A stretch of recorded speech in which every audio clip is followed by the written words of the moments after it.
Roberta Scherer, tudo bem? Cássio Cortes, Seja bem-vinda ao Cássio Cortes. Você é a primeira, novamente, aliás, você é a primeira convidada repetida do programa, mas dessa vez não para falar de mundo, vida e coisas, e sim para falar de eleições, não só pela sua proficiência como jornalista nas ruas, mas agora que você é uma mãe de pet. Ah, pronto.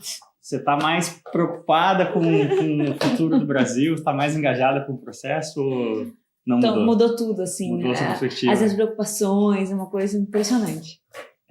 Não tem como controlar, vai ter uma certa ação aí no background. Talvez se eu tirar o pneu ajude. Daqui a pouco a gente tenta. Mas, meu amor, o que você está notando primeiramente? A gente pediu aí perguntas da audiência, tem muitas perguntas. Já adianto que a minha primeira impressão é que me surpreende o quão pouco relacionadas à corrida da eleição municipal em São Paulo, Rio e Porto Alegre, que são as cidades que a gente destacou, são essas perguntas.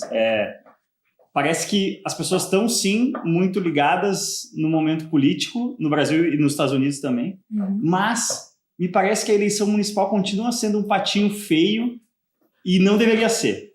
Tanto o Thiago Mendonça quanto o Marcelo Torrão, que são dois caras jornalistas também, muito engajados, eles criticaram a questão de fazer a eleição durante a pandemia. Eu vou abrir aqui a minha posição. Eu discordo. Eu acho que dentro da retomada de normalidade que a vida precisa ter, normalidade não é a palavra, mas você não pode estar... no contexto pandemia, houve um momento inicial que sim, era preciso uma supressão total das atividades, e aí está claro que esse vírus a gente vai conviver e a gente vai ter, sim, um novo normal de procedimentos e tudo mais, e várias coisas. Estamos aqui em São Paulo, hoje, o dia que a gente está gravando, o comércio está reaberto, eventos esportivos sem público estão acontecendo, com uma série de restrições, etc, etc, etc. Nesse contexto, para mim, realizar uma eleição dentro dos procedimentos de segurança do novo normal é totalmente viável. Eu acho que a gente precisa perceber o momento que a gente está. A gente defendeu tanto o isolamento social quando era o momento do isolamento social, que não faz sentido agora a gente defender um isolamento social nos lugares e nos pontos onde não é necessário. Assim. Já se provou que já não é necessário um isolamento social total, as pessoas em casa, que as pessoas precisam. Chegou um momento que as pessoas não estavam indo nem no hospital para outras doenças, o que agravou outras doenças, enfim. A gente precisa ter a leitura do momento que a gente está. E o momento que a gente está permite uma eleição em muitos lugares. Como não pode fazer uma eleição em alguns lugares, em outros lugares não, se optou por fazer. Eu acho que o transtorno de não fazer uma eleição agora, se abrir uma brecha para atrasar as eleições, ou talvez nem ter eleição esse ano, seria mais prejudicial à nossa democracia. Assim. Porque isso acabaria que na eleição de governador iam querer mais 6 meses, e eu acho que a gente tem uma democracia muito frágil para jogar com ela assim. Eu acho que é isso. Você falou, não dá para ter 2 pesos, 2 medidas. Aqui em São Paulo, até vamos começar pelas pesquisas? Eu fiz uma colinha aqui para a gente não errar da última pesquisa, porque São Paulo foi a que mais mudou da primeira pesquisa Ibope para a última, então eu acho que a gente podia mais ou menos pontuar São Paulo. Então vamos lá aos números. Vamos aos números. Celso Russomano, republicanos com 25%, Covas com 22%, Boulos com 10%, o candidato que mais cresceu de uma pesquisa para outra, o Boulos pulou de 8% para 10%. Márcio França, 7%, Gilmar Tato, 4%, Arthur Duval, mamãe falei, 2%, ele disse que não quer usar esse nome, mas a gente tem que usar, paciência, é assim que ele é conhecido. É o brand. Vera Lúcia, 1%, a Joyce Hasselman, 1%, surpreendentemente, na minha opinião. E dali desce para os menos de 1%, Levi Fidelix com 1%. Tem que citar o nosso aerotrem aí, pô. Levi Fidelix. E, enfim... É bem maluco, né? Orlando Silva, que foi ministro, 1%. André Matarazzo, que foi um super secretário aqui, influentíssimo em governos do PSDB, 1%. Só para citar os outros que faltaram, a Marina Elô com 1%, e o Felipe Sabará com 1% do Partido Novo, que foi um frisson na última eleição e agora... Mas o Felipe Sabará também está rachado com o próprio Novo, né? Então pode fazer. E o que faz sentido na explicação da Joyce Hasselman aí, porque eu também separei as rejeições, e é impressionante, assim, esses candidatos do 1%, mais ou menos, sempre são os mais desconhecidos. E a Joyce é o contrário, né? Sim. Ela é muito conhecida, ela é a segunda em rejeição. 24% das pessoas não votariam na Joyce de forma alguma, o que chama atenção, assim. Mas a maior é a Russomano, 30%, né? A maior é a Russomano, 30%. O Russomano é o eterno cavalo paraguaio da eleição de São Paulo, para quem não apesar de não ser justo com os paraguaios, essa expressão, O Russomano acho que já é a quarta. A Prefeitura de São Paulo é a terceira. Foi 2012, 2016. E ele sempre... E ele foi antes da Prefeitura de Santo André, se não me engano. Alguma do ABC Paulista. Por isso que a gente tem a impressão que é a quarta. Ele sempre desponta bem, porque tem anos e anos de awareness, né, dele como repórter de TV, que fazia Estando Bom para ambas as partes, Celso Russomano aqui agora. E ele... ironicamente, assim, o Russomano, para mim, que estou em São Paulo há 15 anos, ele me lembra um pouco o Ciro Gomes, no sentido de que ele sempre se auto-implode na campanha com alguma declaração errada no momento errado. Esse ano ainda não aconteceu. Porque esse ano ele só tem 2 declarações. Bolsonaro me apoia, e não explica no quê, e Código de Defesa do Consumidor, que é sempre a declaração base dele. Ele se pergunta de saúde, de educação, de direitos humanos, de cultura, para o Russomano ele responde... O Bolsonaro me apoia. O único debate que tivemos aqui em São Paulo da Band foi... Não dá para dizer lamentável, porque aí eu fico sem palavras para descrever o que foi o primeiro debate lá do Trump e do Biden. Aquilo ali, sim, foi um espetáculo dantesco. Mas é muito triste, assim, a ausência de efetiva... Os debates não são mais debates, né? Cada um tem o seu slot para falar e basicamente acusar os demais, né? É isso que virou o E chamar para as próprias redes. Sim.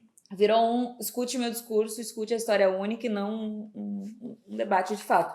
Mas mesmo assim eu sinto falta de debate. Acho que faz falta mais debates nas eleições, porque é aí que a gente conhece postura, firmeza dos candidatos, firmeza de ideias dos candidatos. O grande objetivo dos candidatos, porque tem muito candidato que está ali para firmar posição no partido, para acabar com outro candidato, algum inimigo político. Então eu acho que isso fica bem evidente nos debates, realmente. Não, me chama a atenção essa campanha curta. Por exemplo, você pega nomes como esses nomes aí que a gente citou antes, André Matarazzo, Orlando Silva, a própria Joyce. A Joyce me chama a atenção até um outro fator. A gente falou que vamos falar de eleição municipal, não ficar nacionalizando, mas eu vou dar uma nacionalizada com a Joyce. Mas eu acho que a campanha muito curta prejudica demais esses candidatos que poderiam... sabe, construir um crescente assim, não dá tempo, né? Não dá tempo, é um fato. E a Joyce, aí eu vou ter que abrir um outro parênteses, que nós falamos no último Cascode Show, questão de feminismo. Cara, a Joyce está sendo massacrada em rede social por todos os lados, muito pelo corpo dela, assim, é impressionante. Qualquer coisa que procure da campanha da Joyce é uma comparação, a história de Peppa Pig, a história dela ter emagrecido muito para essa campanha, e dane-se gostosa, as propostas. Uma coisa assim, é impressionante, se divide em quem acha a Joyce feia e quem acha a Joyce bonita, e a palavra é essa, é gostosa, nas redes sociais dela é só isso. Eu acho triste, acho que não é culpa dela, acho que é um contexto que ela foi colocada, um pouco aceitou durante um período. Ah, ela aceitou não, um pouco levantou a bandeira. Ela criou esse conceito, né, se você pegar aqueles vídeos horrorosos dela lá, é uma coisa meio novela, ela usava a cartada tenho sex appeal mesmo, de um jeito que acho que ninguém é uma palavra forte, mas de um jeito que o cenário político brasileiro não tinha visto ainda. Mas ela não era política, né? Ali ela era jornalista ainda.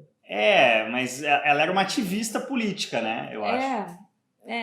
Mas assim, eu só queria fazer esse parênteses, assim, é impressionante qualquer coisa que se procure da Joyce, se tem informações sobre ela ter emagrecido muito, ou comparações com Peppa Pig, e cadê a Joyce nessa eleição? Só sei que ela emagreceu demais. A grande coisa que esse 1% da Joyce me sinaliza, e aí que eu falei que não ia nacionalizar, mas vou nacionalizar, eu acho que é um sinal do que aguarda os dissidentes do bolsonarismo nas urnas, né? É verdade, e aí, fica sem casa, é impressionante, assim. Tô falando abertamente de Sérgio Moro. Em 2022, você acaba completamente desidratado, né? Se você fez parte daquela máquina ali, quem rejeita aquela máquina não vai te abraçar e aquela máquina te abandona, aparentemente, integralmente, né? O que esse 1% sinaliza para mim, né? Fica absolutamente sem lar, é uma coisa impressionante, assim, ela não encontrou anseio, ela firma essa posição anticomunista dela, que ela chama e fala o tempo todo. Mas existe comunismo ainda no mundo? Quando existiu o comunismo no Brasil de verdade? No Brasil nunca, mas no mundo existia até 1989, né? Eu acho surreal que essa palavra tenha voltado. É surreal, mas mesmo assim eu achei que ela fosse encontrar simpatizantes nesse discurso. Sim. Direitos humanos é coisa de comunista, o que é um erro tremendo, um erro crasso, e não encontrou apoio, encontrou, digo mais, rejeição, ela é a segunda mais rejeitada, né? Sim. Não coloquei a porcentagem, coloquei sim, a porcentagem de 24% de rejeição é muita coisa para quem tem 1% de intenção de voto. A gente está há 3 semanas da eleição, arriscando algum palpite, o Boulos parece ter uma tendência de crescimento, e eu tenho um hábito, a coisa que eu mais gosto em eleição, que eu gosto muito de marketing, de mensagem de marca e tudo mais, então eu realmente gosto do horário eleitoral, e me faz falta ter tão pouco. Mas os primeiros 3, 4 dias do horário eleitoral, eles, do ponto de vista do marqueteiro, criador de branded content que existe em mim, eu acho muito fascinante ver aonde está a mensagem. E muitas vezes você vê candidatos que acertam a mensagem, campanhas, na verdade, né, que acertam a mensagem do candidato. Um exemplo muito clássico para mim é a primeira eleição do Dória para prefeito, que é a eleição passada, né? Tanta coisa passou debaixo da ponte, mas é a eleição de 2016. O Dória, nessa época, e também há 3 semanas da eleição, ele tinha ali 8%, 10%. Quando começou o horário, eu falei, nossa, que mensagem forte, vai crescer muito o Dória. Eu achei a mensagem do Boulos muito boa. Só que eu não vejo um segundo turno Russomano e Boulos. Não vejo. Não vejo ninguém deixando Covas fora do segundo turno. Eu acho que a tendência hoje, se a gente estivesse em Las Vegas de segundo turno, é Russomano e Covas, mas esse crescimento do Boulos, ele pode vir às custas do Russomano, porque é um crescimento assim, para o Boulos crescer, ele vai ter que ganhar tração em quem realmente decide as grandes eleições do Brasil, que é a classe C, a periferia e tudo mais. E aí esses 25% do Russomano, que pode parecer muito ideológico, do bolsonarismo, na verdade, para mim, ele é esse awareness de comunidades mais carentes que ele sempre teve e que pode cair para a esquerda facilmente. O grande curral eleitoral dele é classe C e agora evangélicos. Sim. Nas pesquisas é só o que aparece. Eu acredito que o Covas esteja usando muito bem o horário eleitoral, tal como o PSDB fazia anos atrás e usava muito bem o tempo de TV. O Covas está tentando deslocar aí essa imagem dele de sério, sisudo. Ele é um cara, eu não vou dizer mal-humorado, mas é um cara, assim, bem tradicional família da política, sabe? Anda de camisa e tal. E tá aparecendo de camiseta, de ônibus, um pouco mais perto do povo, da galera mais jovem. E eu acho que o último crescimento dele foi 2 pontinhos. Talvez tenha sido disso, do tempo de TV, que as pessoas falaram tanto que não era considerado mais de forma alguma nas eleições. Eu acho que não se pode menosprezar o tempo de TV ainda. Tem um outro ponto que tu falou do Boulos que eu acho importante a gente falar sobre São Paulo, que é difícil falar de... Que ele não usou, fica que vai ter Boulos, né? Não, mas ele tá usando o Café com Boulos no Instagram. Finalmente. Eu achei genial. O Boulos perdeu uma grande oportunidade na última eleição a presidente de usar o fica que vai ter Boulos. Tá usando o Café com Boulos. Agradecida, Boulos, por esse trocadilho maravilhoso. Mas o que você ia falar? Que é difícil falar da Prefeitura de São Paulo sem falar PT, né? Sumiu nessa eleição, de fato, desidratou muito aqui em São Paulo, depois no Brasil inteiro, né? Em todas as capitais, e muitas vezes em Porto Alegre o PT não tem candidato próprio, né? Isso é impensável. Uma das primeiras capitais que o PT governou no Brasil foi Porto Alegre. Eu acho que o Boulos vai puxar muito voto que seria do Tato e do PT. O PT não tem quadros, né? Me parece. Quem é Gilmar Tato, assim,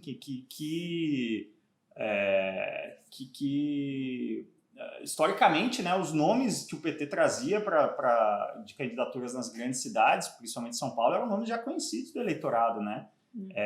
Realmente... Na verdade, o candidato do PT era para ser o Haddad, e o Haddad pulou fora dessa barca furada aí. Se cogitou a esposa do Haddad nessa eleição, inclusive, mas, de fato, assim, o PT sumiu na eleição municipal, até mesmo para vereadora, não estou vendo grandes campanhas, me corrija se eu estiver errado, se tiver visto alguém. Mas eu acho realmente impressionante, assim. Você acha que a gestão do Covas da pandemia está contribuindo para esses 22% com um resultado positivo ou está tolhendo ele em 22% com um resultado negativo? Não, acho que é um resultado positivo, sem dúvida nenhuma. Aqui em São Paulo é um resultado positivo. Eu acho que talvez o Dória, se um dia for a presidente, isso vai cobrar algum preço. Mas acho que pro Covas, não. Eu acho que pro Covas é um impacto positivo. Assim. Eu vejo uma avaliação muito positiva da administração dele de São Paulo. Acho que essa parceria com o Estado fez muito bem. diferente de outros estados, até o próprio Rio, que daqui a pouco a gente deve entrar no Rio de Janeiro, a diferença ali Crivella e Witzel, eu acho que vai custar muito aos dois. Pegando aqui uma das coisas que eu queria frisar antes da gente passar para o Rio de Janeiro, aqui tem o Eu de Souza, 96, falando sobre essa demonização da política. O Henriques V. Conceia, que fala, acho que até uma escolha, não sei se intencional de palavras, mas acabou engraçado. Vocês acham que a bipolaridade política é uma coisa benéfica ao país? A bipolaridade política eu acho que há uma benéfica. Bipolaridade política no Brasil, mas acho que ele quis dizer a polarização. Mas, assim, nesse discurso, e eu falo isso sempre e vou repetir, essa extrema polarização, o país está polarizado, né? Não está polarizado, galera. É que os extremos são muito barulhentos. O meio das pessoas, elas querem trabalhar, criar seus filhos, pagar suas contas. Elas não têm ideologia. E esse picture aí da reeleição de São Paulo, com Russomano em primeiro e Covas em segundo, aí 25% o Russomano, 22% o Covas, a gente não vê uma clara polarização, dessa polarização extrema-direita, extrema-esquerda, que domina o discurso no Brasil hoje, né? Eu acho que as pessoas são menos extremas do que geralmente se pensa. Assim. O Boulos é bem menos extremo do que se diz o discurso da oposição dele, assim. As pessoas estão mais favoráveis a conciliações do que a minoria barulhenta bipolarizada poderia pressupor, eu acho. Isso é uma coisa que eu até, nos comentários na caixa dos stories, as perguntas são mais tópicas, assim, mas no feed, muita gente falando coisas no estilo aqui, ó, o Bruno Alex Poca, rapaz, tu vai mexer em um vespeiro, usando muito a expressão coragem. Nossa, parabéns pela coragem. Má Cornelli falando a mesma coisa, parabéns, queridos, pela coragem. Eu acho extremamente catastrófico a gente... o termo coragem vir à tona tão facilmente quando a gente está falando simplesmente de uma eleição municipal, né? E sendo nós dois jornalistas que...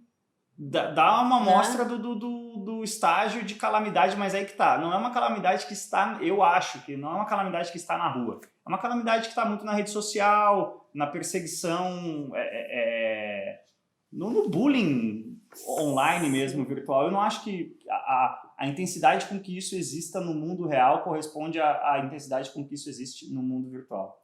Não corresponde, de fato não corresponde, mas olha...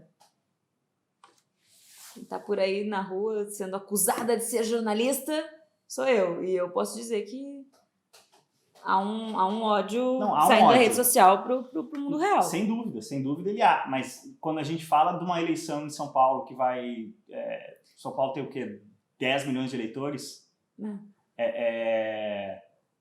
O percentual de pessoas movidas por esse ódio, ele pesa muito pouco na urna, é isso que eu quero dizer. Mas pesa muito sobre quem dá opinião. Sim. Eu acho que talvez venha daí esses desejos e votos de coragem. Uma coisa assim, antes da gente passar para o Rio de Janeiro, que eu acho muito importante frisar também. Grande maioria das perguntas sobre esse cunho mais genérico, né? Poucas perguntas falando aqui de São Paulo sobre o Russomano, o Covas, o Boulos. As pessoas não estão engajadas no contexto. E eu acho... Não tem eleição esse ano, é uma coisa impressionante para mim. E eu acho isso uma grande maluquice, porque as pessoas não se dão conta de que nada afeta elas mais, nenhum voto que elas dão mais afeta a sua rotina do que o voto municipal. Quem é o prefeito, quem é seu vereador, faz muito mais diferença na sua vida. Direta, né? Direta, porque se a sua parada de ônibus está depredada ou não, se a linha de ônibus está passando no horário, se, enfim, tudo que... Zeladoria, água, luz e gás, tudo é prefeitura. A maioria das reclamações sobre segurança, ok, a gente sabe que é governo estadual, mas passa pela sensação de segurança que a gente dá à prefeitura. Sim. A praça arrumada, a luz, enfim, e as pessoas realmente não se dão conta disso. E assim, o cheque que os prefeitos assinam é pesado. 80% do orçamento da União é repasse para estados e municípios. Se já pararam para pensar nisso, isso significa que o governo federal, na verdade, ele controla 20% do dinheiro. E os governos estaduais e municipais controlam 80%. Óbvio que muito influenciados por pelo governo federal, pelos governos estaduais, no caso dos municipais, mas só dando esses números dá a dimensão do quão importante é uma eleição municipal e do quão maluco é que as pessoas, que ela seja esse patinho feio, que ela seja uma eleição série B comparada com a eleição federal, de presidente e governador, né? É que é mais legal discutir direitos humanos e leis que podem mudar vidas das pessoas do que discutir transporte público. Mas para quem acorda de manhã às 5 da manhã e tem que pegar 3 ônibus para chegar no trabalho com sorte, sem atrasar, é isso que faz diferença. Agora, no Rio de Janeiro, qual é a situação? Rio de Janeiro, vamos lá. Paz, tentando recuperar os tempos dourados do Rio de 2016. 30%, Crivella 12%, Marta Rocha 8%. Acho que é a primeira eleição da Marta Rocha. Acho bem expressiva essas intenções de voto dela. A Benedita da Silva, do PT, 7%. Renata Souza, 3% do PSOL. Quem tá na rede? Eu não tô nem na minha própria letra. Bernardino de Mello. Ah, isso aí. Luiz Lima, 3% PSL. Ciro Garcia, 2%. Clarissa Garotinho, 1%. E também tá liderando ali a rejeição. Tá em 40% de rejeição. Clarissa Garotinho é filha do Antony. Filha do Garotinho e da Rosa Garotinho. Sim, Rosinha. Filha de 2 ex-governadores com 1% de intenção. Aparentemente já está sendo cobrada pela conta dos pais. Fred Luz, Paulo Messina, Glória Eluzia, que confesso que eu fui conhecer agora, e Henrique Simonal. É interessante que antigamente a gente nem registrava esses candidatos aí de 3%, 2%, 1%. Mas o governador não atual, recém-destituído governador do Rio de Janeiro, era um desses caras na semana da eleição. O Witzel saiu desse balaio aí de 3%, 2%, 1%. Então a gente, hoje em dia, no Brasil maluco que vivemos hoje, mas também no mundo das redes sociais, em que as coisas são muito dinâmicas, esses nomes não podem mais ser totalmente ignorados como antigamente eram. Quantas pessoas viram o resultado da boca de urna naquele domingo no Rio de Janeiro, foram pro Google digitar Wilson Witzel? Sim. Quantas pessoas fizeram isso, assim? Eu não sabia quem era o Witzel. Eu sabia por causa dos debates. Tá aí a importância dos debates para mim. Não era alguém que eu procuraria espontaneamente. E nem que chegou espontaneamente para mim. Mas isso é impressionante, assim. Eu acho que, um exemplo nada a ver com política, mas eu acho que para mim, o maior exemplo de como o Brasil não conhece o Brasil foi a morte do... já esqueci o nome dele. Meu Deus. O brasileiro tem memória curta. Aquele sertanejo. Ai, meu Deus. Cristiano Araújo. Araújo. Que metade do Brasil estava chorando copiosamente. Vítima de rodas chinesas em sua Land Rover. Rodas não originais. Segundo rumores, né? A falha foi na roda. Metade do Brasil estava chorando copiosamente e metade do Brasil estava perguntando quem é esse cara. E é isso que está acontecendo com um fenômeno na internet com a política. É impressionante como surgem candidatos amados por uns e as pessoas acham que aquela sua bolha é 100%. Tá aí o Bolsonaro, que disse que não aceitaria o resultado negativo da eleição porque tinha certeza que ia ganhar, porque na bolha dele estava sendo muito amado, muito amado. Isso eu tô dando exemplo do Bolsonaro, que foi quem ganhou, mas é impressionante. Trump fala a mesma coisa. As pessoas ficam trancadas nas suas bolhas, crente que vão vencer e que se não vencer é fraude. Por isso, o Brasil não conhece o Brasil. Mas me chama muita atenção aí, Crivella com 12%, né? A máquina, a gente sabe o quão poderosa é você ter, a gente estava falando o quão grande é o cheque que o prefeito assina, você ter esse cheque na sua mão e depois de 4 anos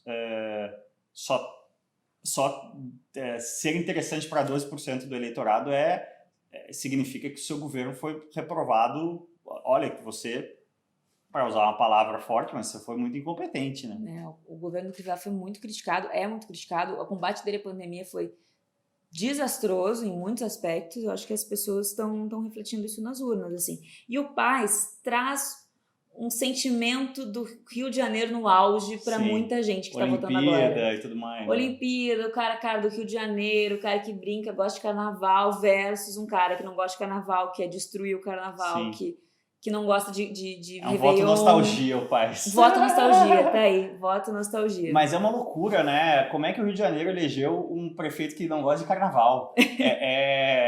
Puxa vida, é você eleger um cara que não gosta de futebol para presidente do Corinthians ou do Flamengo. É um negócio inconcebível. Sabe o que eu sinto falta nessa lista? O pessoal, né? O pessoal tá com a Renata Souza, mas cadê o Fraga? O Freixo. O Fraga. Fraga. Pra quem não sabe, o Fraga é o personagem inspirado no Freixo em Tropa de Elite 2. Tá aí, o Freixo, pra mim, era uma figura pra vir nessa eleição e não veio. Não veio. Foi um dos momentos que eu mais ri numa sala de cinema. Foi o Casar com Fraga, sacanagem. o off do Wagner Moura.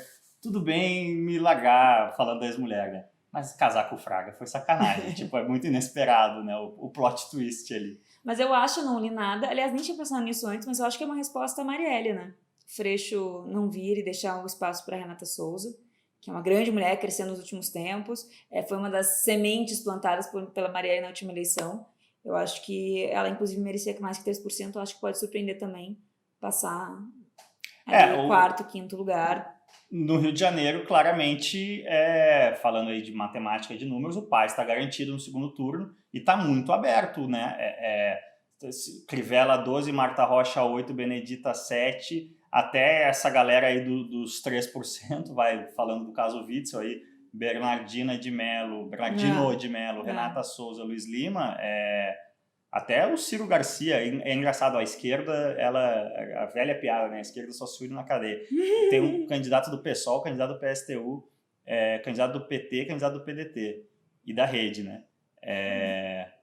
Mas aí a gente pode botar a direita também, MDB, DEM.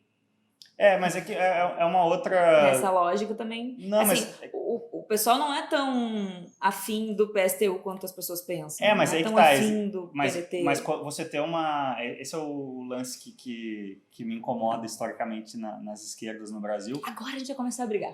Não, quando você tem... se o partido do Crivella é o Republicanos, né? Uhum. Se o candidato do Democrata virou eleição americana, né? Os democratas contra os republicanos.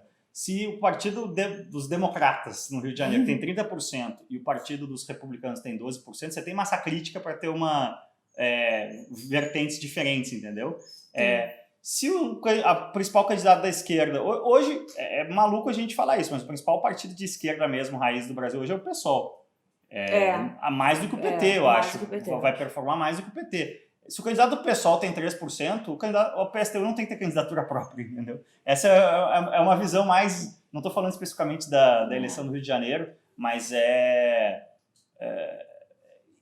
uma das perguntas muito boas que chegaram aqui, ó, e agora deixa eu ter uma...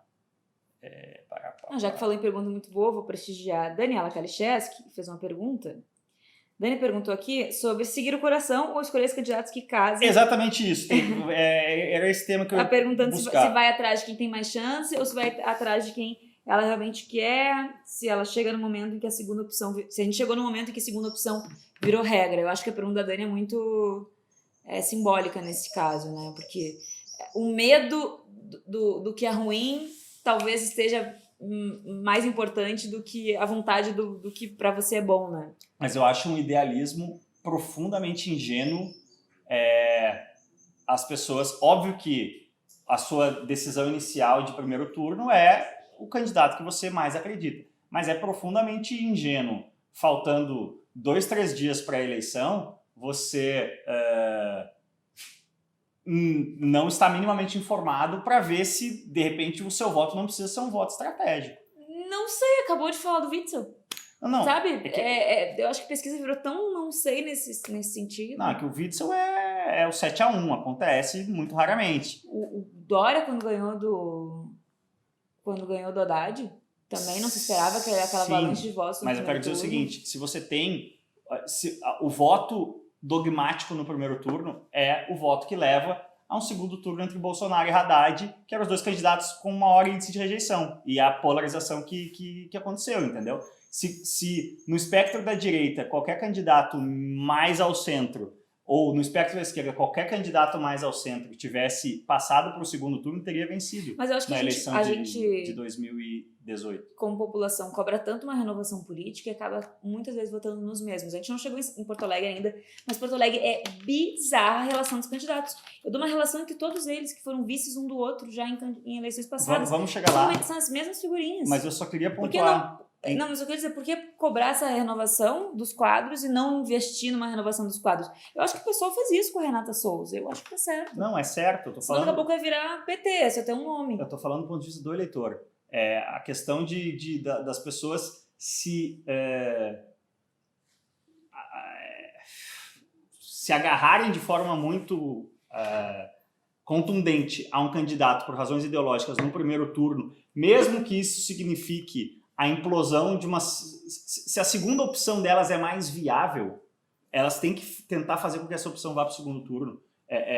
A eleição, ela não é um jogo de absolutos, ela é um jogo de probabilidades. É como é um jogo de pôquer. Você está recebendo uma mão ali. Se a sua primeira mão ali é um par de ases, você aposta alto. Se você receber um 2 de paus e um 7 de copas, meu nego, aí você vai ter que rever qual era a sua estratégia inicial, entendeu? Eu acho que isso é muito caso a caso, é difícil responder essa pergunta. Não é caso a caso. Ela é caso a caso, mas eu tô falando do princípio da coisa. O princípio da coisa não é caso a caso. O princípio da coisa é: devo me aferrar ao meu voto 100% ideológico no primeiro turno, ou meu voto, devo considerar o voto útil no primeiro turno? A minha visão fundamentalista é: sim, existem situações em que você vai ter, evidentemente, que vai ser caso a caso. Sim. Mas é que eu vejo muita gente que se apega a um romantismo de não, no primeiro turno eu tenho que votar em quem eu acredito, depois eu vou ver. Aí acaba 2 porcarias no segundo turno, entendeu? Esse é o meu ponto. Discordo, mas com carinho. Você se apega a esse romantismo de... Eu não chamo de romantismo, mas é isso, assim, se tu pede a renovação, por que você não ser o agente da renovação, entendeu? Candidata. Uma coisa é renovação, candidato. Outra coisa, estamos falando de voto útil. Não é assim, senão daqui a pouco a gente está votando sempre nos mesmos. Quantos anos ficou o Brasil entre 2 partidos e a gente não queria votar no terceiro? Sim, mas eu não vejo a correlação direta que você está... colocando entre renovação... Porque se tu for sempre no topo da tabela, quem entra no topo da tabela. Esse é o ponto. Não é, vou votar em quem está ganhando. Se o meu candidato não tem condições... Não, peraí. Eu lembro que para partir para o segundo turno é não ter 50 mais 1. Sim. Então, qualquer um que tu votar para não fazer com que você não quer em primeiro lugar... ganhe com 50 mais 1, já é válido para não colocar quem tu não quer. Vamos falar um português correto. Todo mundo que votou no Haddad no primeiro turno em 2018, se parte dessas pessoas tivessem votado no Ciro, por exemplo, o Ciro era um candidato muito mais viável no segundo turno do que o Haddad. Você tem que levar em consideração a viabilidade do seu candidato no segundo turno. Se de repente não é melhor você fazer com que um outro candidato mais viável... e que seja uma segunda opção para você, possa derrotar alguém que você não quer. Por isso que eu digo que isso é caso a caso. Nesse caso eu concordo. Não, tudo bem, mas a partir do momento que é caso a caso já não é um... Mas Rio eu não concordo, São Paulo eu não concordo, entendeu? Não, mas é que tá, a gente não tá trazendo para a aplicação Não, como princípio eu não concordo. Sim. Mas você vai me dar um exemplo que eu vou concordar contigo. É que eu acho que tem vou achar um exemplo que tu vai concordar comigo também. Tem muita gente que é muito radical nisso, de sempre votar no seu candidato no primeiro turno, no matter what. E eu acho que você tem que sempre considerar o valor do seu voto no jogo, entendeu? Senão você está queimando seu voto. Eu não voto nas eleições municipais há muito tempo. Quando eu saí de São Gabriel, eu estava em Porto Alegre. Quando eu saí de Porto Alegre, eu estava no Rio. Agora estou em São Paulo, não vou poder votar no Rio. Mas, como princípio, sempre a pessoa que eu pensei, votaria se estivesse votando naquela cidade, é a pessoa que acredita, ainda mais para o prefeito. E Porto, como é que estão as coisas, Porto, né? Manuela, finalmente no cargo executivo, está com chances de vencer a prefeitura de Porto Alegre. Acho impressionante, porque eu achei que ela tinha uma rejeição grande em cargos executivos, como uma gaúcha que está fora do Rio Grande do Sul já há um tempo. Mas... Não temos a rejeição em Porto Alegre? Deixa eu ver. Rejeição. Marquesan, Manuela Fortunati e Júlio Flores. Eu não coloquei a porcentagem aqui, não. Sim. Mas o que eu queria destacar de Porto Alegre, a gente fala... Não, vamos falar dos candidatos primeiro. Para depois eu destacar, porque é uma observação dos candidatos. Manuela, 24%, Fortunati, 14%, Sebastião Melo, 11%, Marquesan, 9%, que é mais impressionante do que Crivella não está ali. Talvez a Prefeitura de Porto Alegre vá seguir a mesma regra do estado de Porto Alegre, do estado do Rio Grande do Sul, que é não reeleger ninguém, que eu acho perigosíssimo, que não estava acontecendo na Prefeitura, mas talvez aconteça. Sim.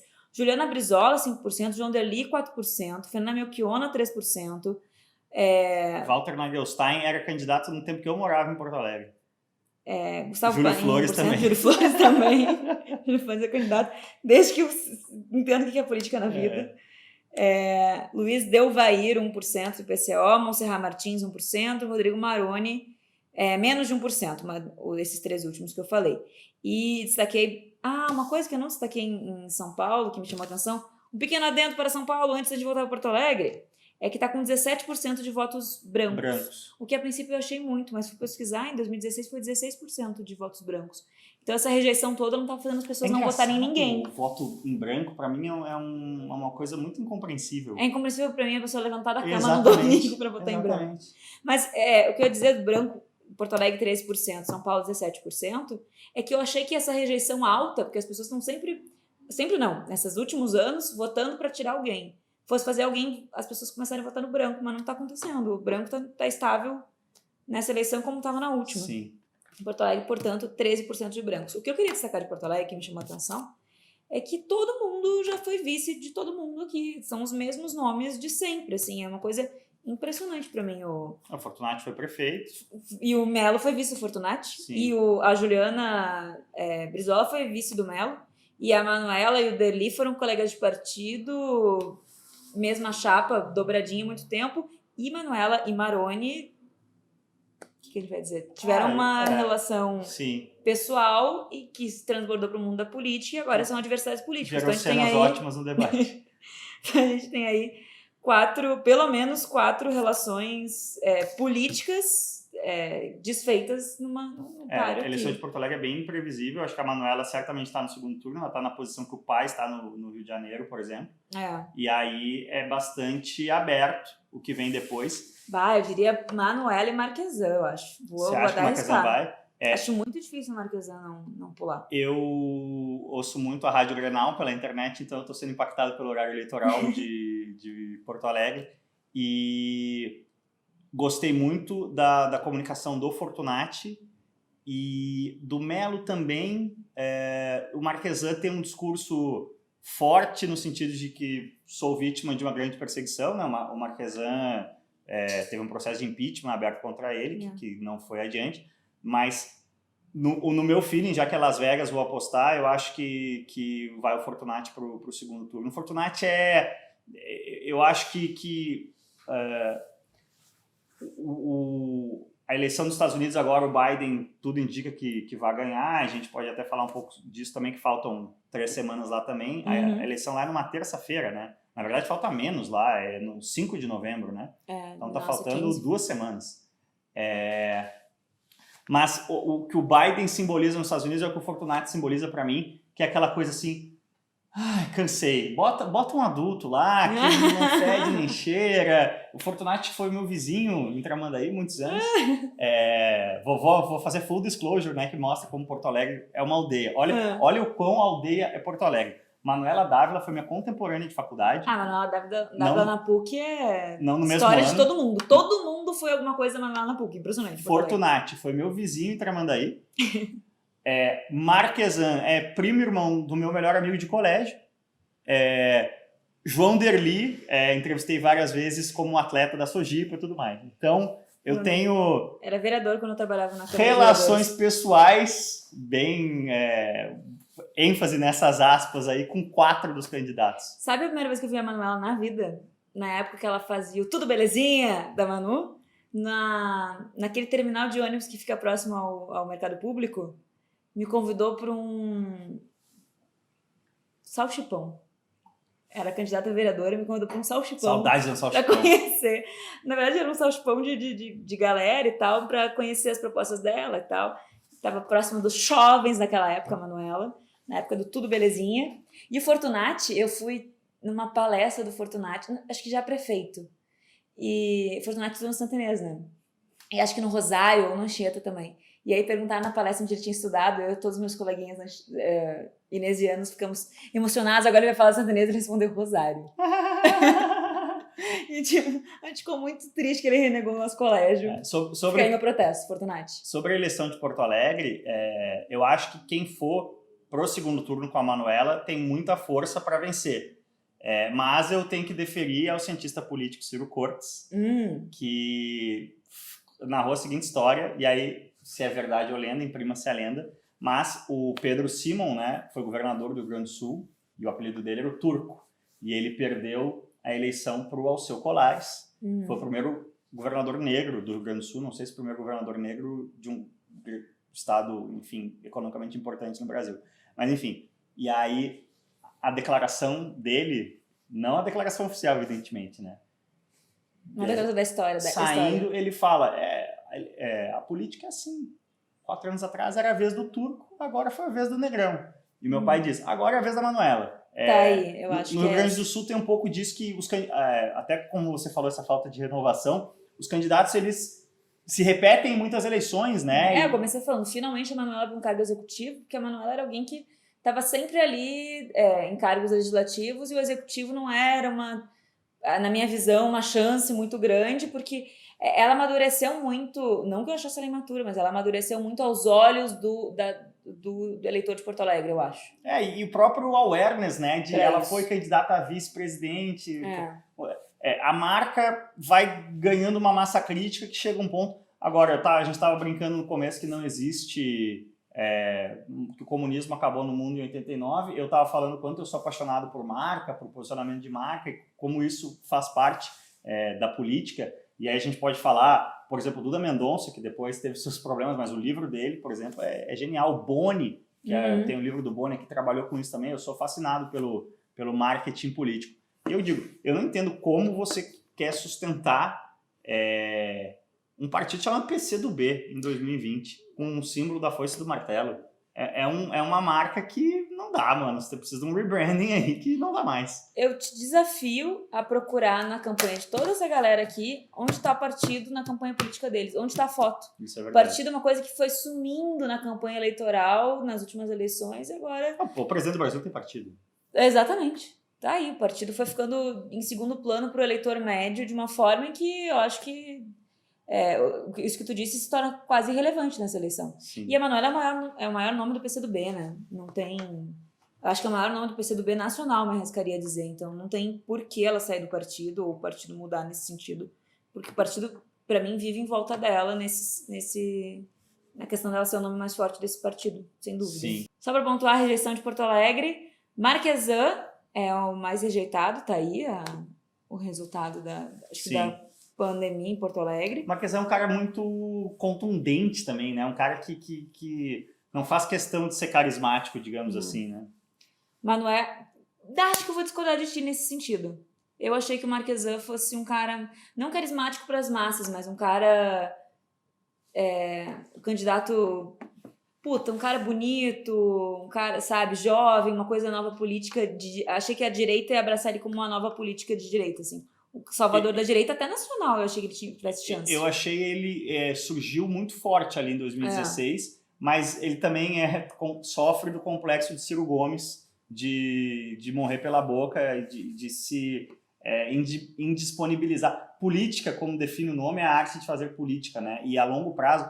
E aí a gente abre uma outra aba aí de fisiologismo, de centrão, do que é a política no Brasil, mas fato é que nos cargos executivos, seja de nível municipal, estadual, federal, você precisa estar com um bom trânsito na Câmara Municipal, na Assembleia Legislativa, na Câmara Federal, e quem tem dificuldade de fazer isso paga consequências, né? Não achei que ele fosse essa dificuldade, de verdade, me surpreendeu.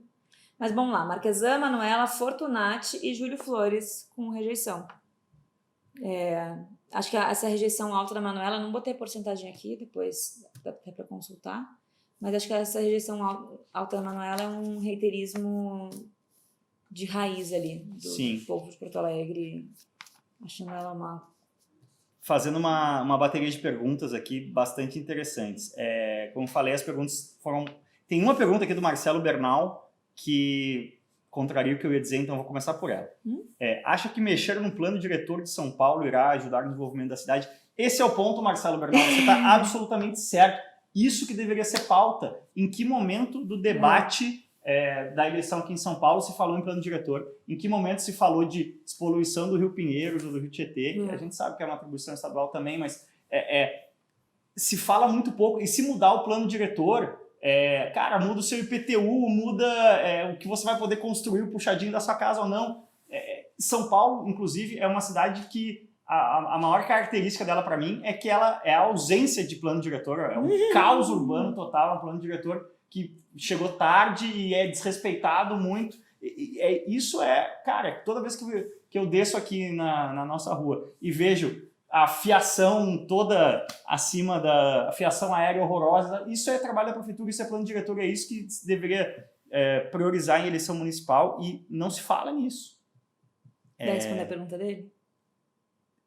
Eu gostaria de poder responder, mas eu precisaria estudar essas mudanças do plano diretor, contrariando todo o meu discurso. Mas, sem dúvida, uma das coisas principais assim, do que determina... Agora, em Porto Alegre, isso é louco. Assim, Acho que eu ia dizer que em Porto Alegre se discute mais essas questões de... Muito mais. Mas sabe por quê? Plano diretor é a palavra de muitas eleições em Porto Alegre. Porque o plano diretor de Porto Alegre tem mais de 100 anos. E o de São Paulo deve ter sido feito nos anos 70. Mas sim, modificações no plano diretor de Porto Alegre modificaram a paisagem urbana, na orla ali principalmente, drasticamente. Estão mudando, né? E aí é uma discussão muito visceral para muita gente, aquela mudança da orla, sim, o cercamento da Redenção. A caranguejada em Porto Alegre é complicado. O RVCHT aqui, ó. Votar nulo é desperdiçar voto. Essa é polêmica. Votar nulo é desperdiçar voto? Não. Você acha que não? Deixa eu pensar. Primeiro que não dá mais pra votar nulo, né? Dá, tu digita 00. Não, sim, mas não tem graça nenhuma. Antigamente você escrevia ali, vai tomar no C. Teve eleição aqui em São Paulo que o rinoceronte, né, cacareco.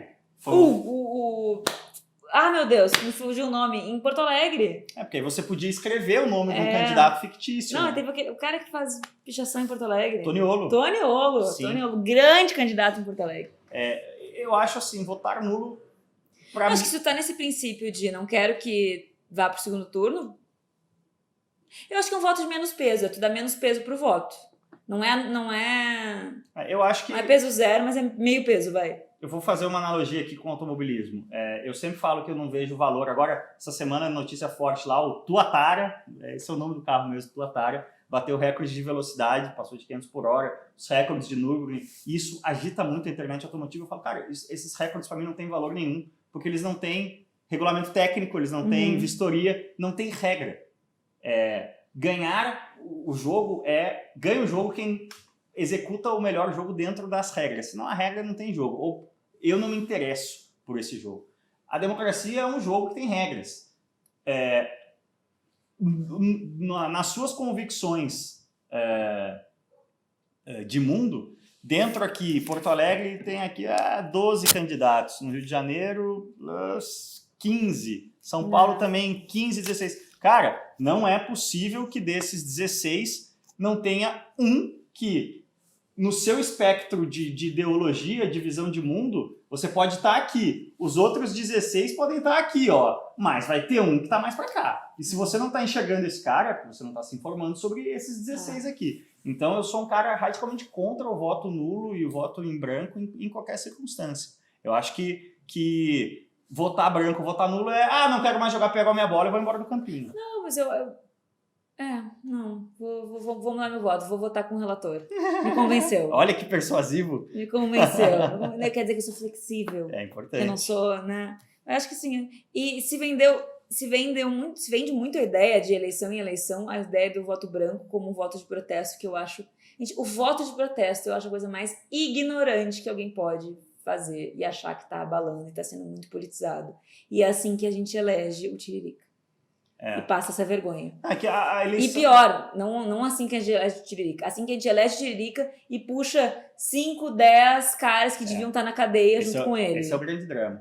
Mas o voto zoeiro, ele é uma tradição. E agora com a rede social, virou uma grande... As eleições para vereador, principalmente, é uma grande disputa de quem faz o meme, principalmente a paródia de música mais engraçada, né? E é isso que traz voto. Cara, o Alexandre Fetter postou hoje um candidato a vereador lá em Rondônia, Roraima, que é o Cagado.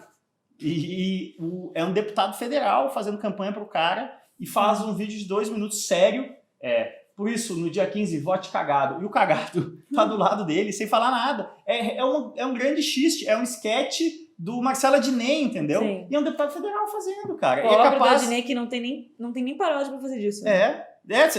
A vida tá tão absurda que você não tá conseguindo parodiar ela, né? Mas o que eu queria dizer é que eu acho o voto zoeiro imbecil. Mas eu acho o voto zoeiro, tentando ser politizado, fingindo que tá fazendo voto de protesto contra tudo que está isso aí, é um voto tão mais imbecil na minha opinião, é um voto tão... tô jogando o meu cérebro fora e deixando que alguém me faça de títere. Protestar contra isso tudo que tá aí é a tira do Calvin que chamou essa coisa. Não adianta, galera. Você tem que se engajar no jogo e tem que levantar a bunda da cadeira, porque senão só reclamar só serve para poder você dizer que a culpa não era sua depois. O Adriano Vata, que é um cara que tem sempre comentários ótimos aqui, ele postula uma questão muito interessante. Discussões políticas rasas e cheias de extremismos como as atuais são melhores do que nada? Difícil responder. Eu vou te dizer, Adriano, eu acho que sim, são melhores do que nada, desde que a gente seja, ou tente ser um agente de mudança dessa realidade, né? Tente trazer um pouco mais de profundidade para essa rasura e um pouco mais de empatia para esse extremismo. Mas eu vou dizer, ela é bem prejudicial, porque ela faz com que a discussão séria não tenha graça, as pessoas não tenham vontade, as pessoas achem a discussão séria uma coisa em cima do muro, porque a discussão gritalhona de extremos é maior. Eu acho que a longo prazo ela é muito prejudicial à nossa democracia. Sem dúvida. É um fenômeno mundial, né? Inclusive, acho que a gente está... Muita coisa sobre... um pouco tópico, né? Questão vacina chinesa aqui tá bombando. Tem coisas assim como o post digital, sem esperança, mas faço a minha parte tentando ser feliz. O post digital, eu te entendo muito, cara, mas não é isso que a gente... Essa postura não vai nos tirar de onde a gente está. O sem esperança, o jogar a toalha, na verdade é o ir com a maré, não é você não tem a opção de não participar da política, você não tem essa opção. Exatamente. Quem diz que não participa está sendo iludido, está sendo inocente nesse quesito, porque não existe não participar. Tudo é político. O ônibus que você pega de manhã, o preço do cafezinho, as questões sobre a sua sexualidade e direitos civis em cima disso, tudo é político. Não, quem não participa da política... Meu corpo é político. Quem não participa da política está sendo só vítima, né? Tá deixando com que os outros sejam... E aí, algumas questões mais macro aí, já que a gente falou muito de eleição municipal, mas a gente está no contexto... Assim, você acha que essa eleição municipal é um grande referendo sobre o governo federal? Eu acho que se tinha essa promessa no início da eleição, mas eu acho que não se confirmou. A falta de posicionamento do Bolsonaro quanto a apoiar ou não um outro candidato fez com que essa expectativa se esvaziasse um pouco. Se eu não me engano, o único candidato que ele apoiou abertamente foi o Russomano, e mesmo assim não apareceu nenhuma peça publicitária dele. Ele disse que deixaria o Russomano usar o nome dele. O Crivella tentou muito isso. Só aceitou ceder a marca. O Crivella tentou muito isso e aparentemente ainda não colou o adesivo de Bolsonaro à prova. Sim. Eu sinceramente, eu esperava mais ser um grande referendo, mas... Ele fez questão... de forma muito inteligente, estrategicamente, eu acho, ele fez questão de se tornar ausente para que justamente não fosse. Né? Mas... Se ele estivesse endossando candidatos nas principais capitais, fatalmente seria o candidato dele contra outro. Ao não ser tão claro nisso, ele se preserva. Mas eu acho inteligente, de certo modo, em se preservar, mas mata qualquer outra capilaridade política que ele poderia ter com isso, né? O Bolsonaro é um cara que está tentando fazer um partido acontecer. Que não aconteceu, que não... Tá. O Bolsonaro precisa de um partido para a próxima eleição. Eu acho que não vai faltar partido para ele, né? Na hora do vamos ver ali, vai aparecer muita legenda. Mas aí, vai pegar quem? Vai pegar um partido que não tem vereador no país? Porque, vou te falar... Um cara que já foi de 7 partidos, Não, ideologicamente não, mas ele precisa de um partido grande o apoiando. Precisa, o PSL não era grande, o PRN do Collor não era grande. Mas se existia coligação, não existe mais na próxima candidatura. Mas a coligação era muito na questão do tempo de TV, que eles acreditam que não mas ele precisa, né, de Câmara para governar na próxima eleição. Tudo bem, eu tô querendo... Libera o cheque pro Centrão, que tá tudo certo. Eu tô querendo fazer um exercício de inteligência. Não, aí que tá. Talvez. No mundo ideal. Muito futurístico, no mundo que a gente tá com tudo tão imprevisível. Não, no mundo ideal, se o Cássio é presidente do Brasil, e que país incrível seria, eu acho que um presidente deveria marcar posição numa eleição em Rio, São Paulo, Belo Horizonte, Salvador, nas grandes capitais. Conhecendo já há muitos anos, e principalmente de 3 anos para cá, o modus operandi do bolsonarismo é perfeitamente coerente, ele não é inteligente dentro da forma como ele opera. Talvez. Atende os objetivos dele. Atende os objetivos dele, mas nossa, uma hora vai precisar de capilaridade, e capilaridade se tem com um vereador, e de vereador para prefeito, prefeito para deputado, é assim que se faz política, conversando que se faz política, não é gritando e afastando todo mundo. Uma hora eu acho que essa conta vai chegar. Tá chegando, vamos terminar então falando de 2 grandes lugares muito importantes que a gente não comentou em detalhe ainda. O primeiro é São Gabriel, como é que tá a disputa em São Gabriel? Rio Grande do Sul. São Gabriel teve uma disputa polarizada durante Vence anos. quem levar o asfalto, eu acho, para São Gabriel. Prossiga. Tô com raiva. Tu acha bonito isso? Não, é que essa piada era do meu pai quando a minha tia Bernadette era juiz em São Gabriel. Um beijo.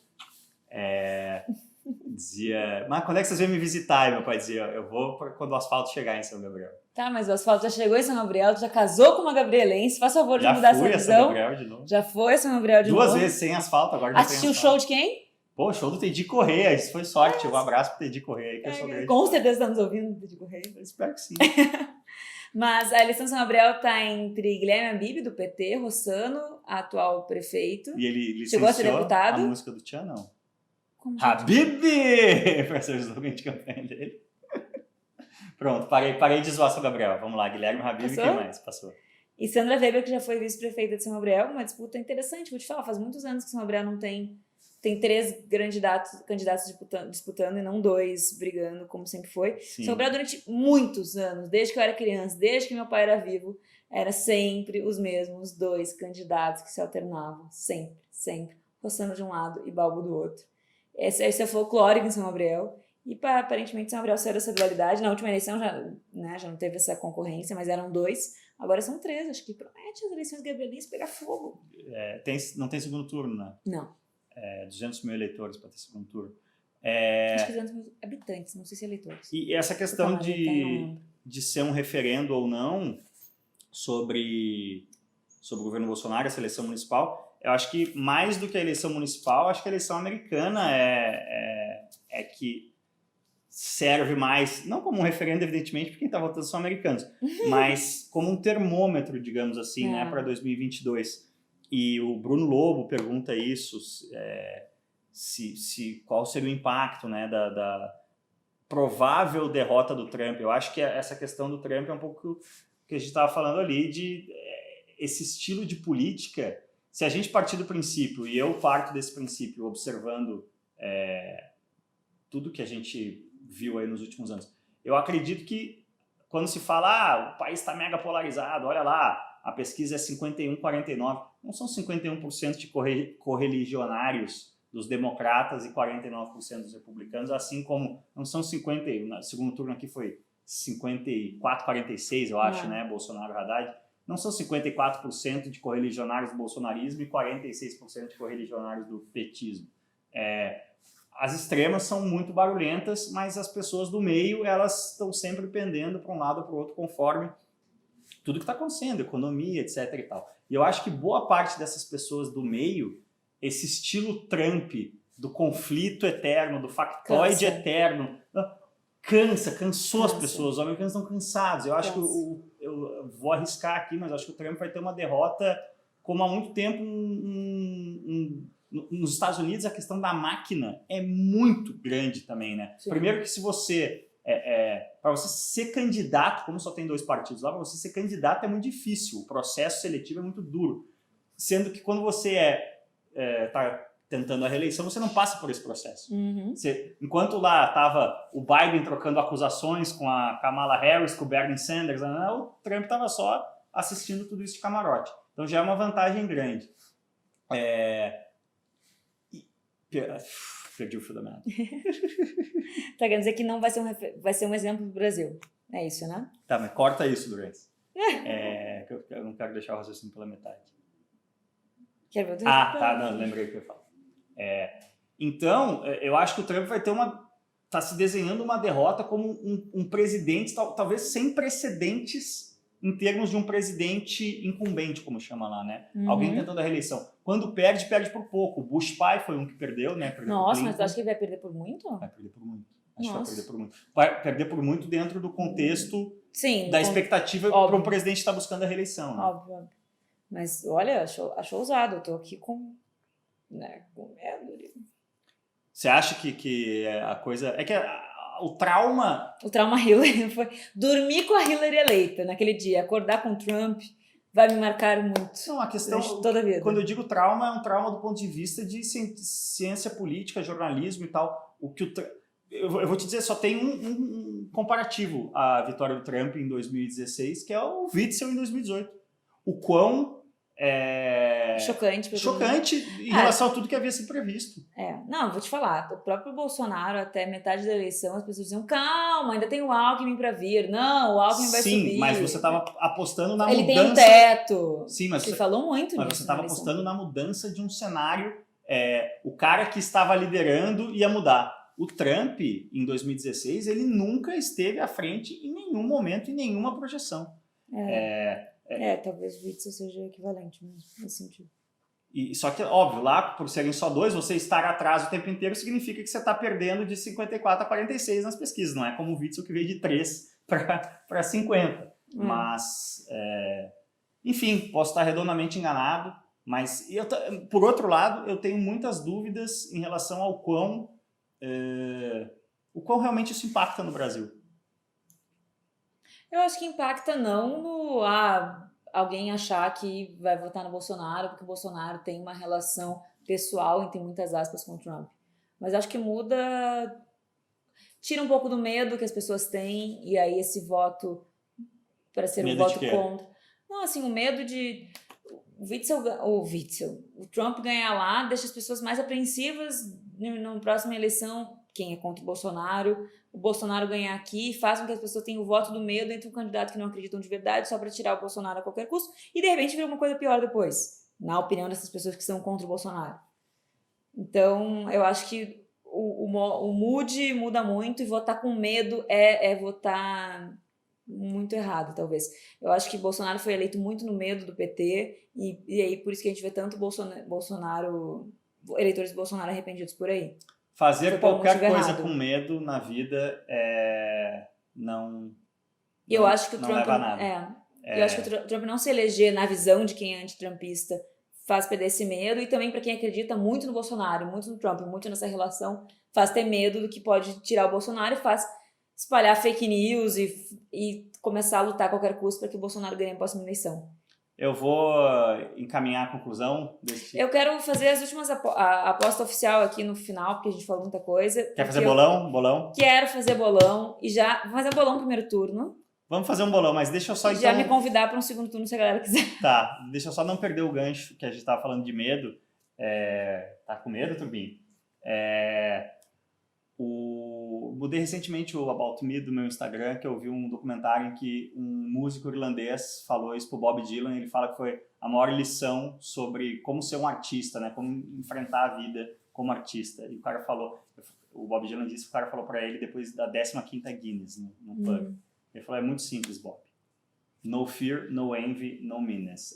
A receita da vida é não ter medo, não ter inveja e não ter maldade. E eu acho que quando as coisas... Acho que o medo faz as pessoas terem maldade. Tudo que parte do medo, da inveja ou da maldade é negativo e é ruim. Ai, que lindo. Porto Alegre. A aposta é quem vai pro segundo turno. Aposta quem vai pro segundo turno. Tenha culhões, tá? Não vem fazer aposta com os 2 primeiros em todas as cidades. Não. A minha de Porto Alegre é Emanuele Fortunati. Tá, a minha de Porto Alegre é Emanuele Fortunati. Não. Você tinha dito Marquesan antes. Emanuele Marquesan. Vou ter útero. A Danica Patrick, pilota, dizia que nas disputas que ela tinha ovaries. Tinha ovários. Isso aí. Melhor do que ficar dizendo que tem culhão por aí. Tem ovários. É mais forte. No Rio de Janeiro, o Paes pule de 2, né? Tá dentro. É que é muito difícil você apostar que um candidato não vá nem pro segundo turno, né? Um atual prefeito. Tu não tá votando Marquesan. É verdade. Olha só a contradição. Peguei na contradição. A Marta Rocha acho que tem um apelo de segurança muito forte. O Rio de Janeiro é o eterno problema de segurança, talvez faça ela subir no próximo turno. Então votarei Paz e Marta Rocha no segundo turno. Dessas 3 cidades, realmente o Rio de Janeiro é a que eu acompanho menos. Você morou alguns anos lá. Eu vejo, assim, o que eu acompanhei do Crivella na pandemia achei desastroso. Do ponto de vista, quando eu falo essas coisas, assim, é sempre do ponto de vista de mensagem, de comunicação, que eu não sou cientista político, eu não sou político, eu sou um comunicador, um profissional da comunicação, digamos assim, e eu achei a gestão de mensagem do Crivella na pandemia muito ruim. O Crivella negligenciou algo que nunca poderia ter sido negligenciado, que foi a saúde desde o início do primeiro dia de governo dele, desde o PET para março. Isso está cobrando seu preço agora. Mas tá tão pulverizado. Eu acho que essa pulverização aí da esquerda do Rio de Janeiro ela vai se consolidar. É possível que alguém desse bolo aí, Marta, Benedita, Renata Souza, enfim, pode surpreender. Mas, dada a minha relativa ignorância sobre o tópico, eu vou apostar em Paz e Crivella.